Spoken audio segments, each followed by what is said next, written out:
Do you ever run into a situation, and maybe it's from overdrawing or something like that? I used to every now and then run into it. I haven't recently, but you'd smoking a cigar. It's in a like 70%, 72%, whatever humidor right out of the shop, and it feels like you're getting kind of a steam bath in your palate. You know, it's like blasting hot steam at you. Yeah, It's just you ever get that out of a cigar that's too humid? For a while, I yeah. wouldn't.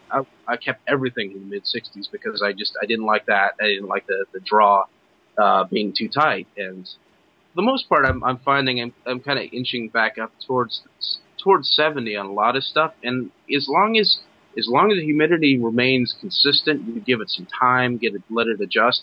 It's generally you'd be surprised at how humid they can be and still draw all right. So it really depends, and burn okay too.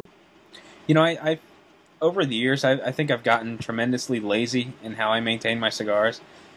Like way back when I set up all my coolers, I bought a whole bunch of beads, several pounds. I think I set one cooler up at 70 and all the others were 65. And now that they're all sort of full to capacity, and now I'm finding that I'm putting things in like the humidipack bags and things like that, or tossing like a water pillow in a bag to sort of maintain. I'm just kind of grabbing whatever's available most times, and I'm not really paying too much attention to whether I'm picking up a 65% Boveda pack or a 70% Boveda pack. And I've had pretty good luck. I haven't had too many cigars that were really an issue. Some lines have a tendency to be problematic when they're a little wet, and if I know that cigars it may be problematic, I might shift it to something else. But for the most part, my cigars are just whatever I pick up. Is what I'm sorry, what? It's just whatever I can pick up at the Oh, cigar shop, whether it's 65, 70% Boveda packs, just whatever's convenient. I thought the camera froze for a second. I'm like, whoa, I should have been paying attention. No, I am the same way. I have been a little lazy about it. I'm focusing more on consistency than specific levels of humidity because I find as long as the tobacco in the cigar is consistently humidified, it's all running the same level of humidity. It's usually going to burn well in most cigars. The problem I run into is if I smoke something too soon out of a shipping box, or somebody's carrying something around their shirt pocket, and it's a hot event, so they got a bunch of boob sweat, and the lower end is all wet, or the top end's all wet, and the other half's all dry. And yeah, that's when I run into issues. I mean, I run into dry issues. I run into issues with keeping it lit. I mean, it's consistency. That seems to be the key. I mean, more than anything else, this. I mean, there probably is a magic level of humidity. Like the Oliva Serie V, isn't it supposed to be stored at a higher humidity? They recommend it, don't they? I thought they recommended a specifically higher level of humidity for the Serie V. At least when it first came out, than most other things. I seem to remember 70 or 72, maybe? Something like that. I heard crazy stuff. And maybe it was just people, talking on the forum, and you never know, on the forum who's doing what and whatever. But I heard people talking about up to like 75%. Just sounds like madness to me. But, if it draws, I mean, and, it doesn't taste like getting a jet of hot steam in your mouth. Hey, more power to you. And a lot of times it's not just the draw; it's keeping the cigar burning that can become an issue when they get too wet. Yeah, that too. Sometimes those wrappers, I mean, if they're really thick, it's you gotta store them a little drier. I mean, for them to burn properly. So you mentioned you're using Boveda packets more often now? Yeah, like if I order something from, say, Mike, he'll package them up with like little Boveda packs, and I'll recycle them, put them in little plastic bags that I buy. You go to a cigar shop, you buy 5 cigars, they stick them in that heavy Ziploc bag. I'll reuse that Ziploc bag, toss in the Boveda pack, and I'm good to go. Or if I'm at a shop and I know I'm running low on humidification devices, I might pick up just a humidipack or a Boveda pack, whatever they've got. I may even pick up one of those water pillows if need be. I found, and I'm kind of taking a shine to them, that they seem to be along the lines of consistency. they seem to be the best at consistently putting out humidity and maintaining it, which surprises me a little bit. I've had some trouble with beads lately where they seem like they dump the humidity really quick. So I've been transitioning towards that, and I find that's pretty good. I've actually found, and I was looking around online, that you can recharge Bovita packs if you do it right. Hold on a second. I actually have a little mini lab down here. Kind of keep it in the sun. And what I do, and this is interesting. This is going to be great for cheapskates like Mike, being night rid. I've got a Tupperware thing, a lid. I put water in the bottom. I put a little I don't know, some sort of a plate or whatever, enough to keep it out of the water. And you close that up, and this thing was just bone dry. Now it's just squishy. And I find that they work, and you're not supposed to. You're supposed to just keep buying them, but I find that they work for at least a couple of recharges. So I've been doing that. I thought that was kind of neat. Some guy, I think he wrote, I don't know where he is, but he had some other system where he was using a bag and a paper clip or something like that. And I'm like, no, a little bit of sunlight to get the humidity up, you get a little bit of heat, and it circulates. And you recharge them and they work. I mean, it's a good product. I know they don't recommend you do that, but hey, it's for the big ones especially. It's like they're $4 a pop. Well, maybe use it a couple of times. It may diminish in quality. At some point you're going to probably need to throw them out. But I mean, I think that's one of the coolest tips, one of the coolest little MacGyver-esque cigar hack deals I've seen in a while. So I've been doing that, and I've been throwing them. So I've been kind of building up my supply of them. I just throw them in everything. I still have beads, but I just throw those in, various places. And when I see that they're dry, I go recharge them. So I think it's kind of a neat thing. I don't know if you've ever tried that. Have you? No, but that's genius. I mean, I can't tell you how many I've had that have started to get dry and hard, and I've thrown them out. I mean, how dry can they get before you're kind of past the point of no return? Well, I experimented with the first couple I did, and they were brick hard. They were lost them or left them in a humidor, found them just hard as a rock. There's just, because they're not, if you keep it even in a properly humidified humidor, they're not going to recharge in there. There's just not enough humidity. I think you need like something in excess of 80, 90% humidity, or probably 100% humidity. You don't want to get them wet. You don't want to actually soak them or anything. That's a bad idea. I think you do that, and you're basically going to ruin it. But I've seen them rock hard and come back and be decent. I don't know how that affects the lifespan. If they may be less accurate after each recharge, but they're close, and that's the point. You're not going to have perfect exact humidity throughout a humidor. Typically, I mean, there's going to be little variations. It's going to be a little more humid where the humidipack or your beads or whatever are going to be a little drier other places, and that's just how it is. But close enough. Yeah, and still seemingly pretty consistent. Well, a lot of times when I use those, they're not like my sole source of humidification. So if they're off a little bit, it shouldn't lead to any major issues. So, I mean, I think that's genius. Thank you. Yeah, I thought you would appreciate that. So there you go. That's your frugal tip for the day from me. I thought that was great. I mean, because I like the concept of humidipacks. Like I like the concept of beads. The problem with the humidipacks is I'm like with air filters and everything else. I hate things you have to keep buying and buying over again. You use it once, throw it away. Use it once, throw it away. That sort of thing. On the next video, I'm going to discover how to reuse a disposable camera. That would be cool too. I bet you can. I bet you somebody out there has figured out how to do it.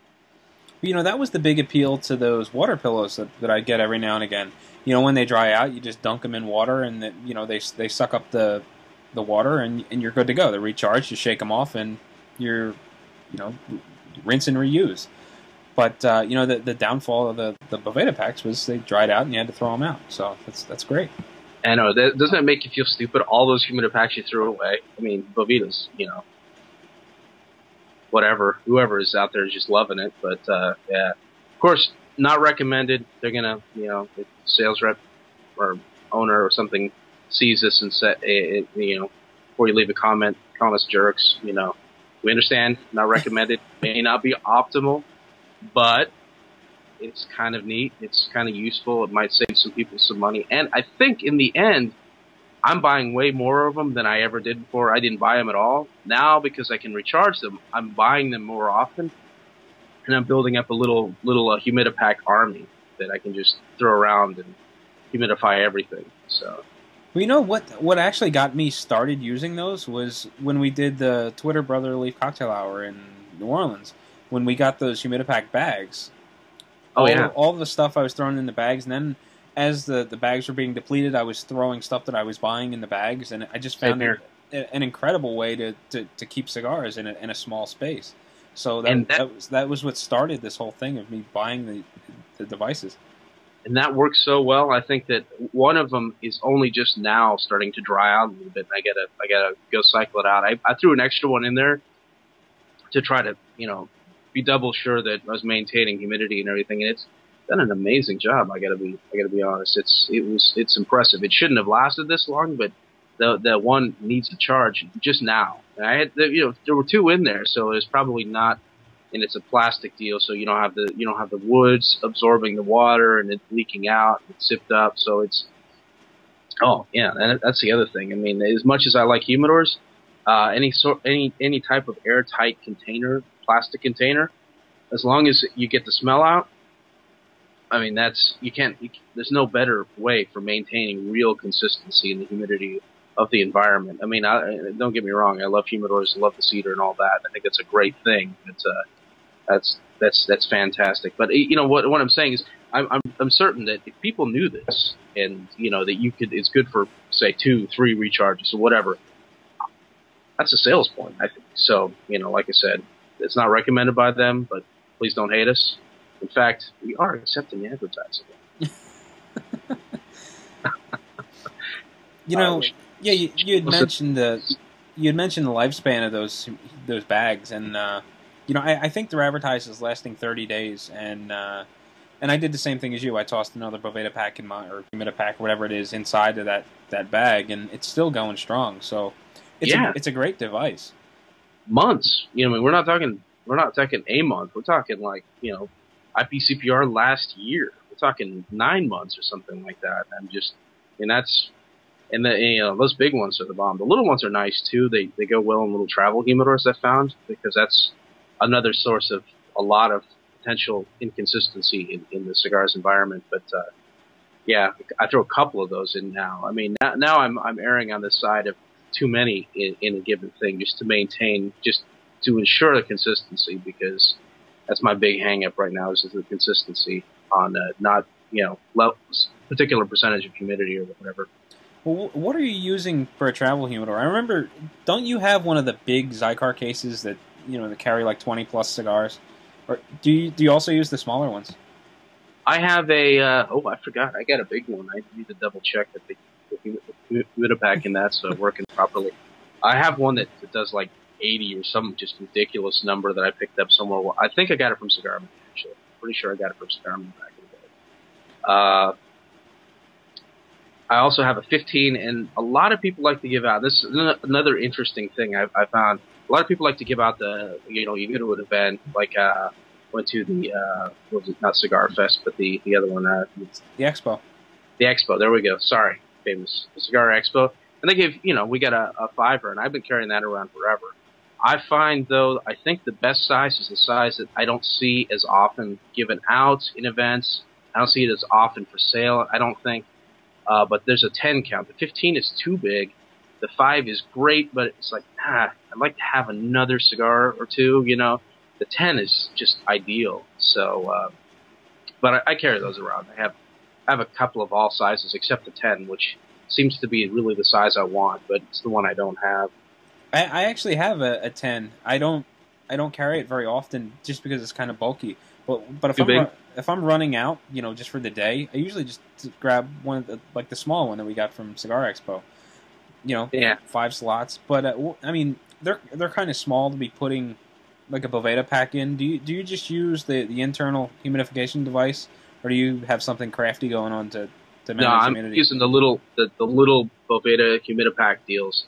I throw a couple of them in, and as long as you don't have, you're not carrying a bunch of 6x60s, there you got the wiggle room in there. So I throw a couple of them in there, not the big ones. The big ones, I think, I'm always worried that they're just going to rupture when I close it because they're so thick when they're fully charged. So I put the little ones in there, and they seem to do a pretty good job.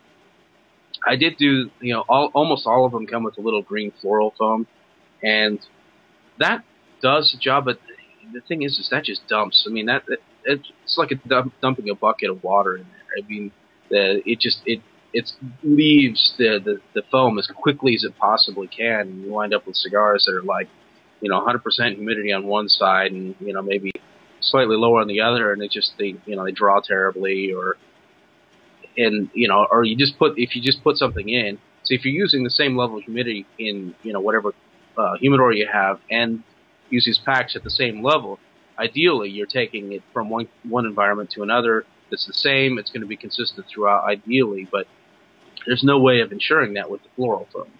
So that's where you run into cigars that are burning, really cockeyed, or they go, they burn fine for about halfway, and then you can't burn them, or vice versa, or whatever. So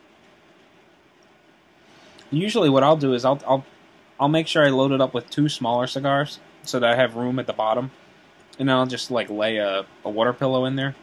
Oh yeah. But I didn't even think about taking one of the small humidipacks and just laying it on top. That would definitely work. The one thing I don't like about those units, the floral foam, is that I can't charge it and then leave. Because what happens if I add some water to the floral foam unit and then close the lid, when I open it again, the cellophane of the cigar directly under it is literally wet. Actually, there's water on the cellophane. So I don't like putting naked cigars in there, especially not in the middle slot. And, I've gotten crafty with those. I've popped that thing out and cut the foam away and put one of the small RH pucks from Cigar Me in there. It's too big. It kind of crushes the cigar. But, I've tried all different things in those things. But, the water pillow or the Boveda pack seems to be the way to go. Yeah, and the thing with the water pillow, I liked those before I started screwing around. Well, before I realized that I could recharge the Humidipack. I use that interchangeably. Boveda does Humidipack, right? Is that the same thing? I'm not sure, but I think so. I'm using it interchangeably. I'm hoping I'm not doing something wrong here, but I never really thought too much about it. But yeah, with the pillows, I like those because they were rechargeable, but they suffer from some of the same trouble that the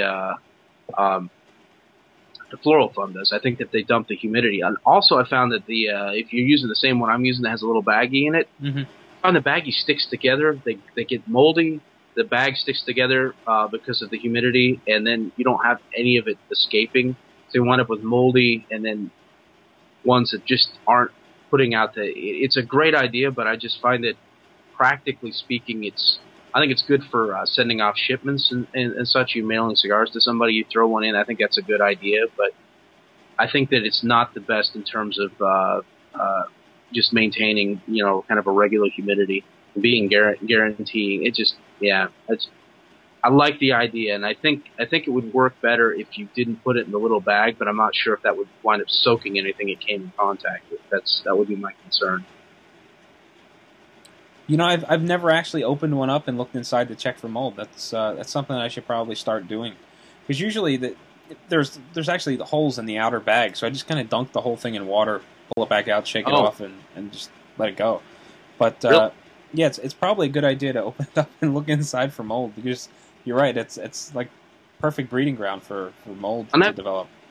I've also run into a case where if I let one dry out, it doesn't seem to accept water too well. I mean, I took the little pillow out. I put first of all, they get discolored, which kind of makes me worried. I'm not necessarily sure it's mold, and I only used distilled water in it. So that makes me nervous. But if they dried too much and I put them, soaked them, because they're supposed to expand and just get really fat. Some of them don't do it. Some of them don't recharge too well. That's the other thing I've noticed. And between that and concerns about any kind of mold or anything like that, I shied away from them. I used them a lot for a while, and they are good, and especially for shipments, I think, because they hold a lot of humidity. But I don't know. I'm kind of siding with the humidipacks. Cigar Expo kind of came up, and Jerry did Texas Cigar Fest recently. Does Atlanta have any big cigar happenings going on, or are there any planned? Well, you would think we would, because we have like 80, high 70s, low 80s number of shops in the area. But I think that's also a problem because of that. You have just little different groups of people hang out in different shops. We don't have anything consistently. Certain shops like Tobacco World up in Marietta, they're probably, somebody's going to be mad at me, but if I say this, but I think they're probably the biggest. I think they have the biggest humidor, or they're kind of the biggest shop in general. One of those, and they have a bunch of people come in. They always have Rock Patel coming in. They've got, I've seen Eddie Ortega there. Just a bunch of different personalities from the cigar world show up for an annual birthday event. So that's kind of the closest thing we have to anything like that. So we've got a ton of shops here, but you have a ton of festivals there. So it's kind of an interesting way, and I think it makes sense because a lot of people are out in covered wagon country or whatever, kind of BFE of Pennsylvania, and they get to a cigar shop once in a blue moon, and so there's kind of a call for people that they're willing to make the trip for one big huge ass thing. So it kind of makes sense to me because we don't really need it. We have perps, we have small in shop events every weekend here. I mean, there's almost always something going on.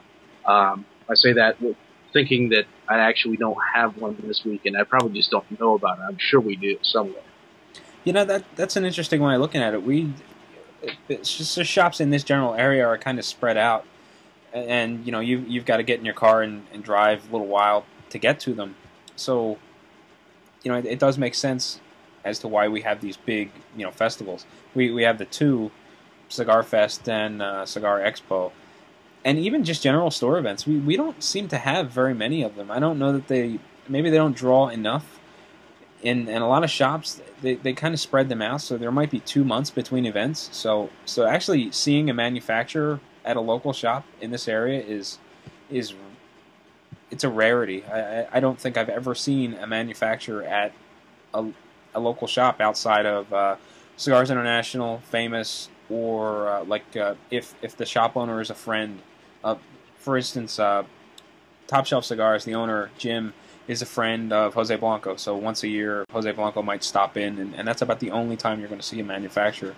So I guess we don't have that, that dense cluster of population and cigar buying power to see that kind of stuff.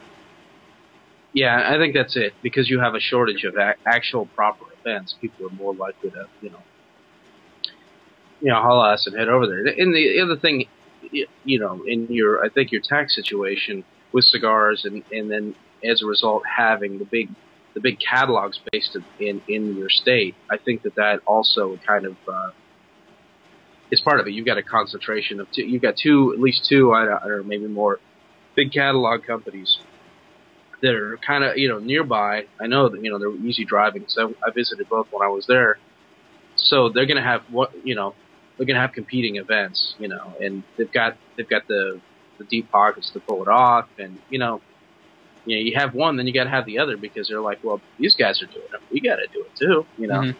So I'm really surprised that we don't see Holtz doing a big event, because they are another big distributor in the state, and if I don't know where they rank in terms of sales, but I would think they're in kind of like the top 5, and you really don't see much from them. They do have manufacturers come by, but it's an hour or better drive to Philly, so I don't tend to go very often. And when I think about it, that that area, in addition to having the big catalogs there, I mean, it's also a lot closer to other big areas. You get the whole Northeast there. people are gonna be willing to drive down. I mean, especially you've got New York where you can't hardly smoke anywhere. So I mean, people are gonna come down to stuff like that. And whereas I mean, people aren't gonna most of the time aren't gonna drive up from Florida to attend an event in Atlanta. So it's just we're a little more spread out down here. Not Pennsylvania, I did drive through it, so it is pretty spread out. But I think that area isn't too far from some bigger population centers. And you correct me if I'm wrong. No, you've got Cigars International and Famous, which aren't very far from one another, and they're both relatively close to New Jersey and New York. So Exactly. there's a definite draw, or not so much a draw, but definitely an easier drive than across the state. And you've got, I mean, Hayward's got the fridge full of wine coolers too. So I mean, there's that. I mean, that's kind of a big attraction. Get some Bartle and James action happening. Oh, God damn, man! From miles around.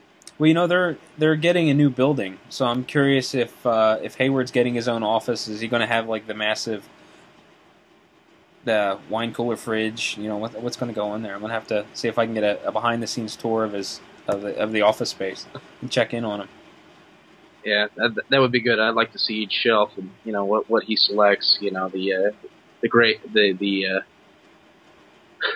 The grape watermelon flavors. I mean, I understand those work well with some of their house blends. That's fantastic. I'm going to get there and I'm going to see Hayward sitting standing at the tables with his arms crossed, shaking his head no, as I come off the bus.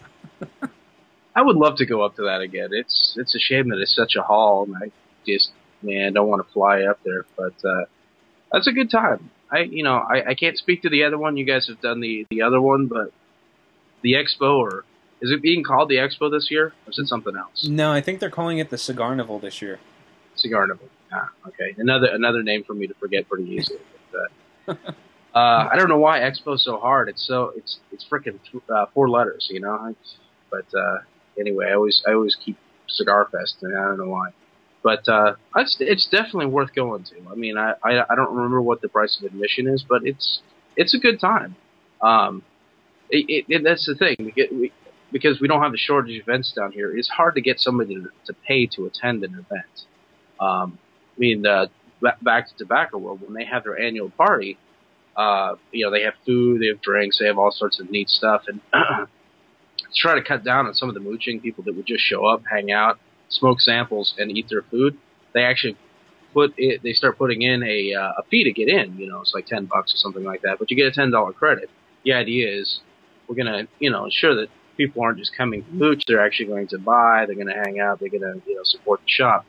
In that, there was some blowback from that. Even I mean, obviously from the weasels, but there was a little bit. So people are spoiled. Nobody pays to attend events around here. Ashton did the same thing with their Taste of Excellence tour up in this area. In order to get in, you had to pay $10, and then you in turn got like a $10 gift card to the cigar shop, which it didn't make a whole lot of sense, but I guess it does ensure that if you come, you are spending money. You're not just going to hang out and in this case, drink scotch, eat chocolate samples, and smoke Ashton samples. Yeah, it makes sense. I mean, in the end say of things, the event is the event, but it's the purpose of it isn't just to entertain you; it is to help them sell some cigars.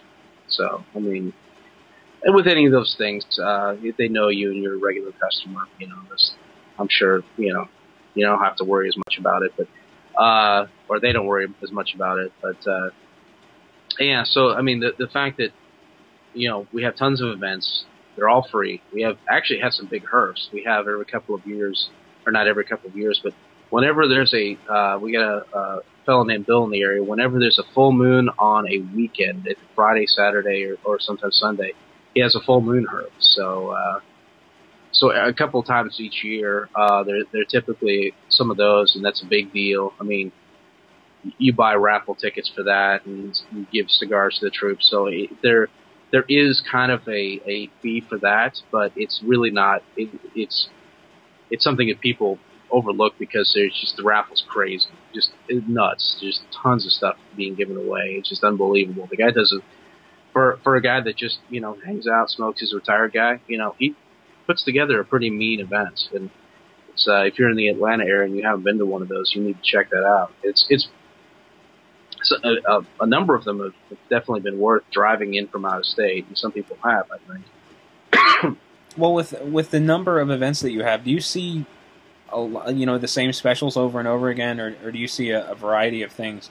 For us, when there's an event, it's generally the same thing regardless of the store. Buy 3, get 1 free with very little variation. Yeah. People add on to it. Some people do raffles. It really depends on the vendor. Sometimes they go crazy if you buy a box, but that seems to be about the standard. Buy 3, get 1 free. I mean, that's pretty much.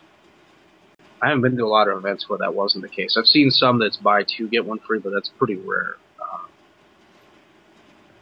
Well, speaking of getting free smokes, what was it, Nestor Miranda Day is coming up again? Do they do that? Do you have a participating shop up there for that? Well, you walk in, you buy anything, and Nestor Miranda is going to give you one of his cigars. I think it's an Art Deco or Robusto, I think, or a coffee drink. It might be, but was it 2 years ago that they did the first one where they gave away the Dano, or was that? Because I don't remember one last year, but I remember getting a Dano from my local shop, and I thought it was a great concept. It seemed to go over really well. But this last time, just like with the Aurora 107, it looks like they only have certain retailers that are going to be carrying it. Besides, like that first time around, it seemed like any shop that carried Nestor Miranda got the stuff. This time around, it seems like only certified retailers, and I don't have one really close, so I'm probably not going to get in on the free Nestor Miranda this year. Yeah, because I call it, I kind of like a weasel day. I go on a tour day weasel where I just go from shop to shop, buy a cigar, get one. One year I was kind of doing. I didn't really have an entourage doing it, but we kind of compared notes after the fact of places we went. So it was. But I think you're right. It wasn't last year, because last year the Dano 2010 came out. The original Dano, I believe, was 2009, and I think that's when it was. So, it's. I don't think that and I'm a little surprised that they're doing it again. I mean, the idea makes sense. It definitely gets cigars in the hands of people who might not smoke it otherwise. But I wasn't sure they really needed to, because I mean that kind of I think they got their cigars in a lot of hands, got people's attention, so maybe they're trying to do it again. I kind of figured it was a one-time deal, because I mean really you're just giving away a ton of cigars. I mean I know it probably will help sales, but I'm not sure how much. That's got to be a little expensive. Yeah, and when they did that first one, that Dano is not a small cigar. That's a lot of tobacco that they were giving away, and. It was amazing when that cigar was handed to me. I was like, "Wow, they're giving this away, and I don't even have to buy a Nestor Miranda. I can buy whatever I want." It's pretty incredible.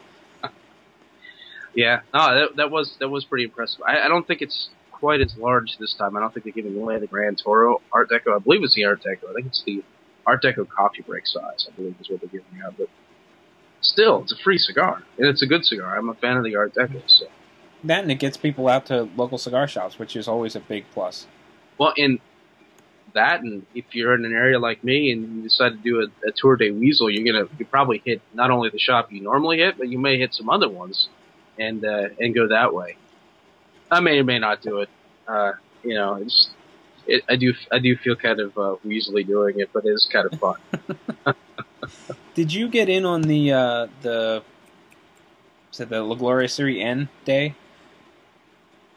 I guess Mike was telling me about it. I guess he got a coupon out of Cigar Aficionado, and then he turned that coupon in for a free sample. I don't know if you could print it out online, or if you could only get it in the magazine. But I remember reading about it, but I didn't participate in it.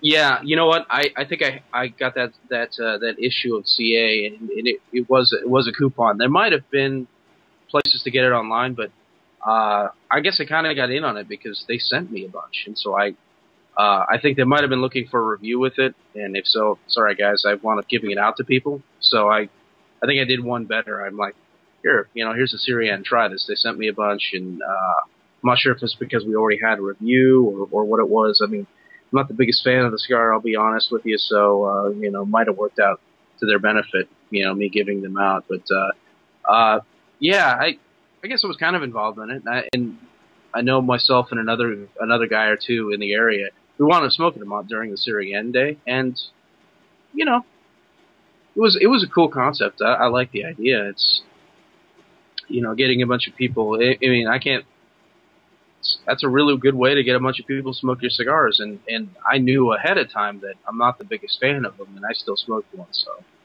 Yeah, I didn't participate. I wanted to listen in on the live stream that they did. I just didn't have time to. I sit down didn't get it on the live stream. I didn't get it on. Yeah, I put it out there that we were smoking it, and it was when everybody else was. But we were in the shop and hanging out, and there was a TV on, and like, Well, it's kind of. I guess I equate like General and Altadis sort of like I do Anheuser-Busch. They're coming out with a product, a mass-produced product to sort of work for the masses, and like Budweiser, it's a decent product, but it's not something that I go out looking for. Like Illusion or Tatawahe, they're catering more towards like the craft beer kind of a crowd, and that's something that'll draw me out. So when a new General or Altadis product comes out, it's something that's kind of intriguing, but it's not something that's going to get me to hop in my car and drive to a shop and look for it. Yeah, usually not. They've got a few things out there that are pretty good. Yeah, I think that they are, because they sell so many, they have to try to appeal to the biggest percentage they can. So, but they're making, speaking in general, they're making some good strides. I mean, I kind of like the punch cigars in general. The Uppercut, I wasn't as keen on when it came out, but it's not bad. I mean, that was kind of a good way. I like the La Excepcion that they come out with every now and then. That's one of the better ones. And generally, the punch champion. I even think the newest Rare Corojo. I smoked one of those the other night, and I thought it wasn't bad. I mean, it tasted very punchy. It's like a punch, and I generally like punch, so it's not an Illusion, it's not a Tatawahe, it's not a Don Pepin Garcia, that sort of thing. Which Pepin's getting pretty big, so he's kind of growing out of the boutique britches, so to speak. So. I like the Artisano line. The original, the Miami that came out, I thought was a great cigar from General. The newer one, that I don't really remember the name, and even if I did, I'm sure I would just butcher it. But it's got a two-tone wrapper. It's Tabaqueros. Artisanos did Tabaqueros or something like that. Yeah. It's probably butchered it too. It's got like a secondary wrapper down the bottom, and it's not like a barber pole. It's like this much wrapper is one type of wrapper, and then above it you've got the rest. And I thought that was pretty good too. I like the other Artisano better, but that was a very interesting product that came out from General, and something that I was interested in and actually went out and bought and looked for. That's a cool concept, and I definitely like the when they did the Obelisco. Did you ever see that? I think they gave this one in the Twitter cocktail hour deal, triangular pyramid, box press pyramid. That was pretty. That's a cool concept. The cigar itself didn't do a lot for me, but it was pretty cool. Though. I got to say, I look forward to smoking that thing because it was.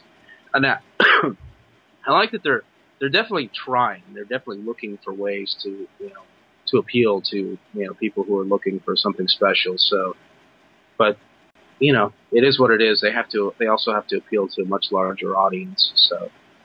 Now the Cru Royale, the Macanudo, that's a good smoke. I really like that one. So I mean, they nailed it there. So that's that and La Excepcion and some of the punches. I mean, that's some of the best stuff they've got going. When we were in New Orleans, I remember we were walking from the trade show to Don Leoncio, and I think all of us lit up a Monte Cristo, the new Monte Cristo that came out of the show, and everyone seemed to like that too. So they're definitely moving in a great direction. I like where they're going. Well, that's Monte Cristo. That's Altadis, I think, right? Yeah. I'm pretty sure that's Altadis. Yeah, and for them, since we're kind of patting the big guys on the back right now. I'm a fan of the the Monte Cristo the 15th anniversary. A little spendy, but it's a really good smoke, and I believe they make it in a Lancero size, which I appreciate. And the Frankinese is a really good smoke as well. So they've got some good stuff too. You know, these big guys, you know, they may kind of be the Budweiser cigars, but they're trying. You know, they're doing their thing with coming out with stuff that's boutique-ish. But yeah, 9 times out of 10 they're affordable. You know, they're not pushing that boutique price point of, you know, $8, $9, $10, $11. Yeah. Indeed. This is the part of the show where we have the uncomfortable silence. Yeah.